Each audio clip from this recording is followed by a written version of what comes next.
Welcome back to the Naval News, everybody. I hope you had a great weekend.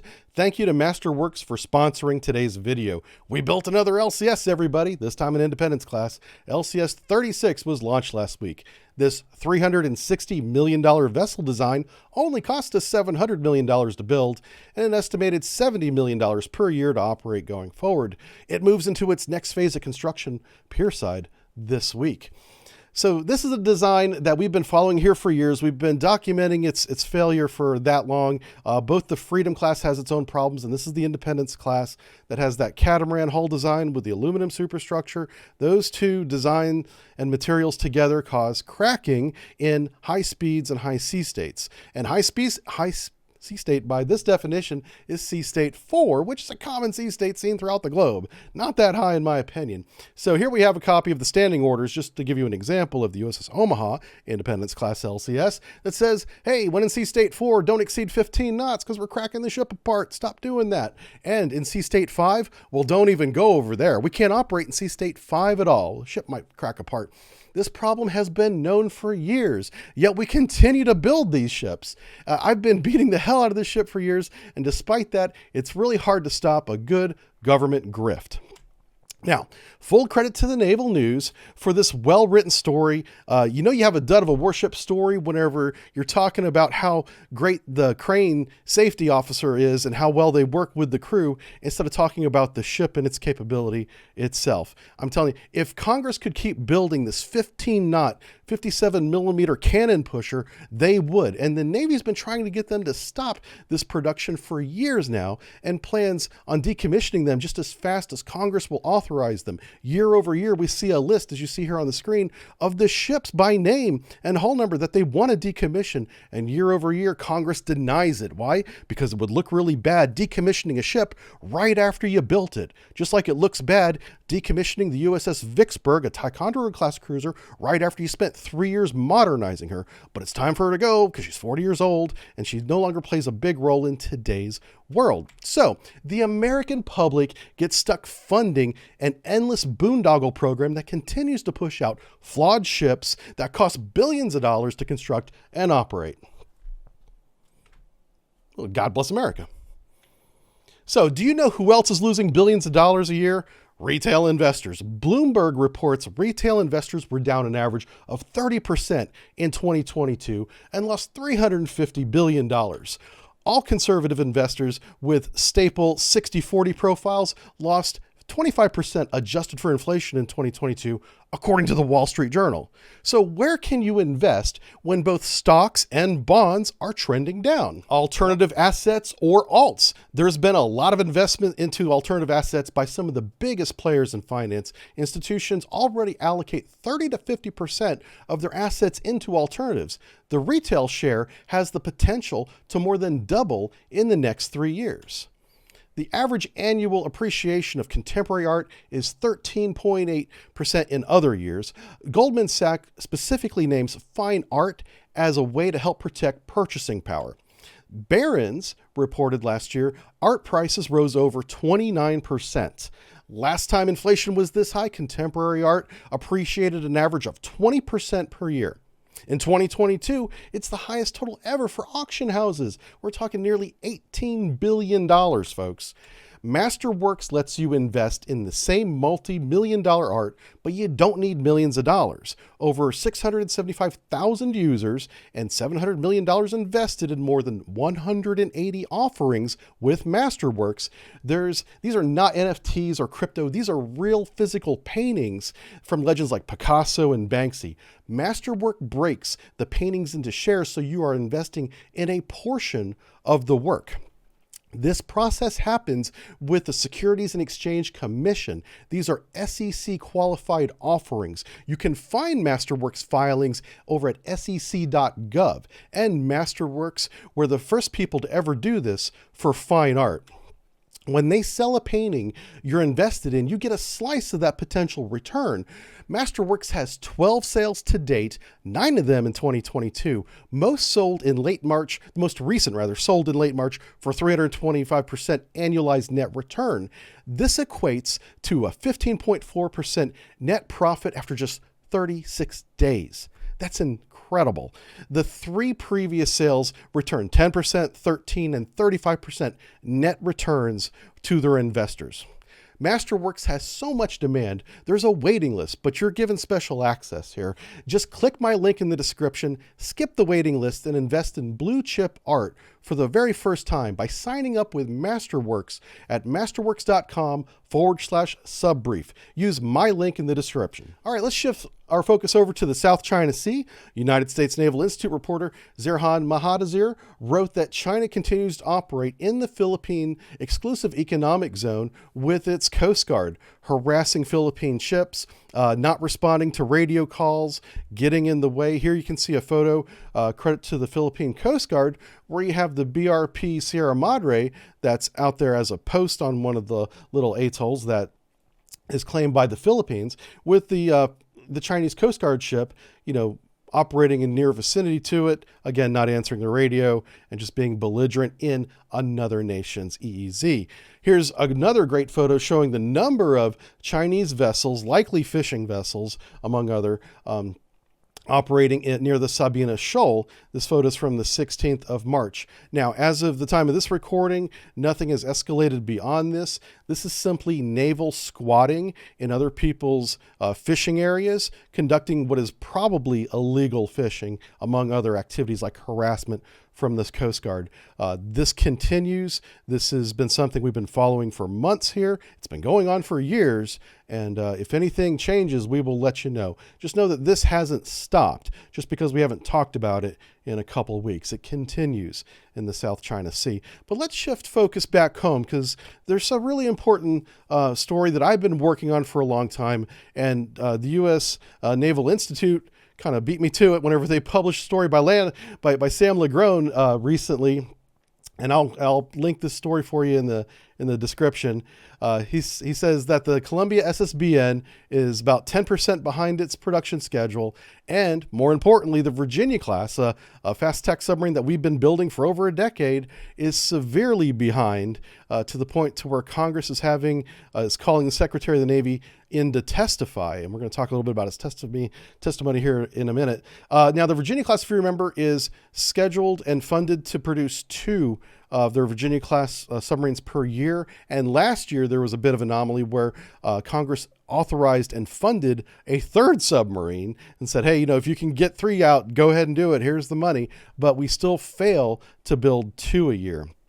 So Secretary of the Navy Carlos Del Toro went before to answer questions that were brought up by a Government Accountability Office report that was published earlier this year that said the challenges that are causing these delays, according to the GAO, are the new design of the ballistic missile submarine, and that is to some level be expected because it's a brand new design. The designers they put out the drawings, and the engineers have to actually go and build it and do the cable runs. And even though it's all mapped out for them, it takes time to do that for the first time and build that experience. But 2 other factors that should not be a problem are materials. So the supply of materials is a problem, and the quality of materials is the second thing.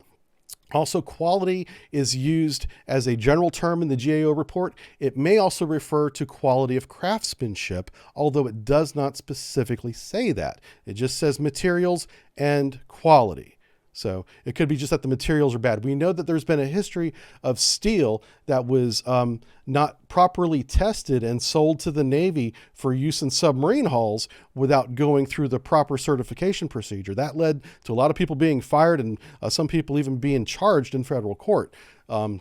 A couple of years ago, if you remember, and now we're probably seeing some of the knock-on effect of that little scandal, where now we're not sure, we have to go back and retest a lot of steel. That would cause a loss of supply and materials. Now, I'm just saying that that's one possibility. The Secretary of the Navy did not go into that much detail.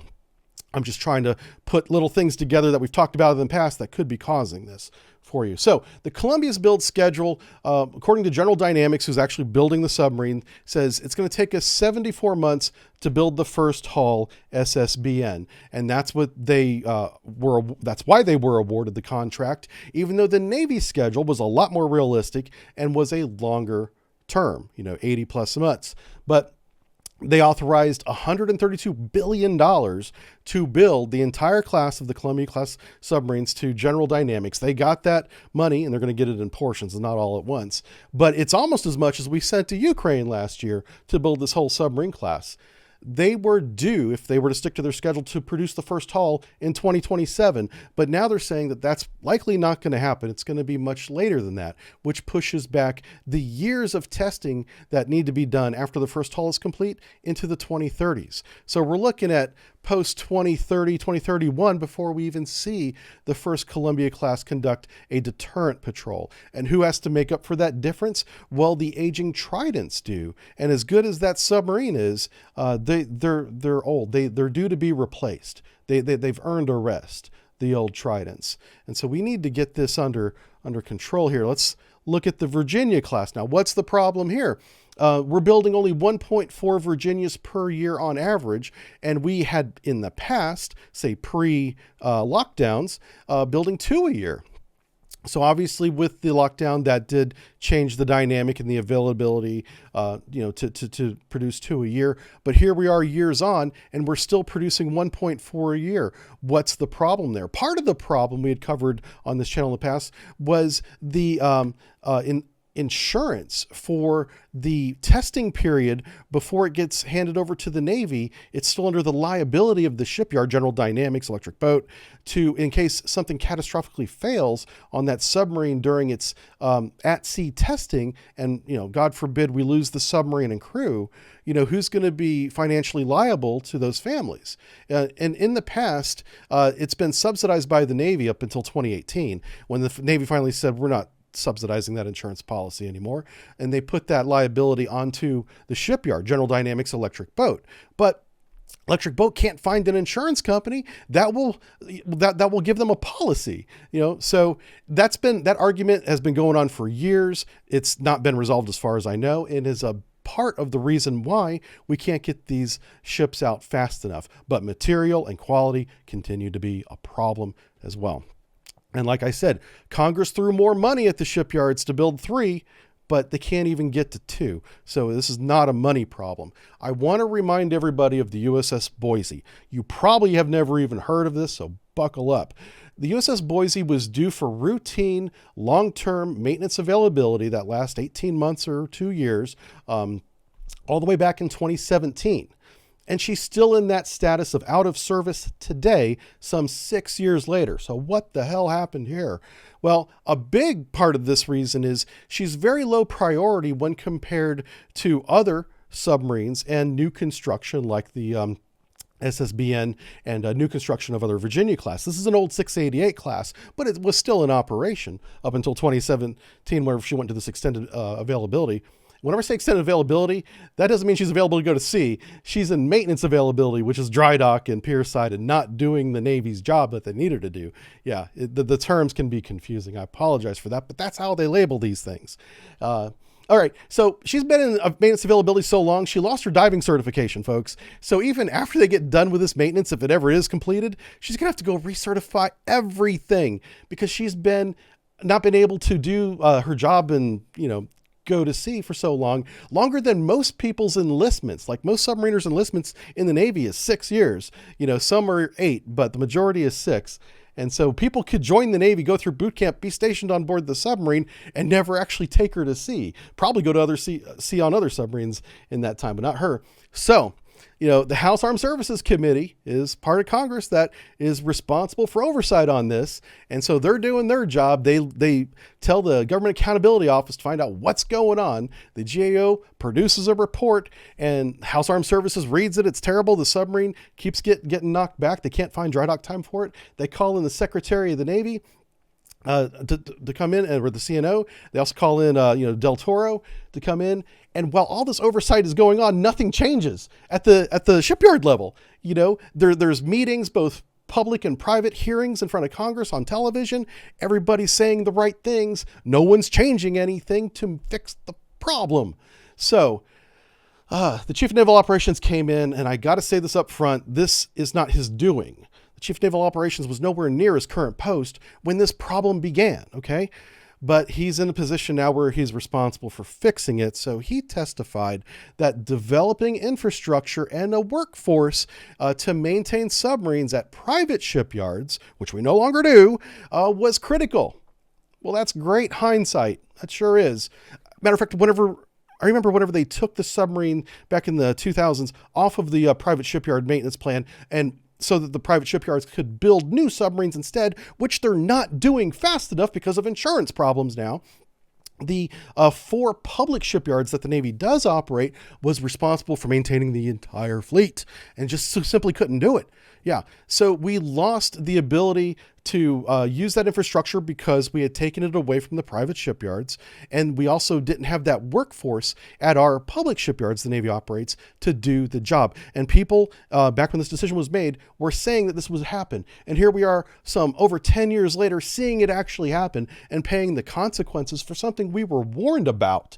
And this, the Chief of Naval Operations, I have some sympathy for him because now he has to fix it. Testifying before Congress, identifying the problem that we've known about. So he said, "We stopped doing submarine maintenance," this is a quote, "in private yards over a decade ago, and now we're starting from scratch. And we shouldn't be starting from scratch because we didn't need to be. We had the experience in the workforce and the infrastructure, and we took it away from ourselves.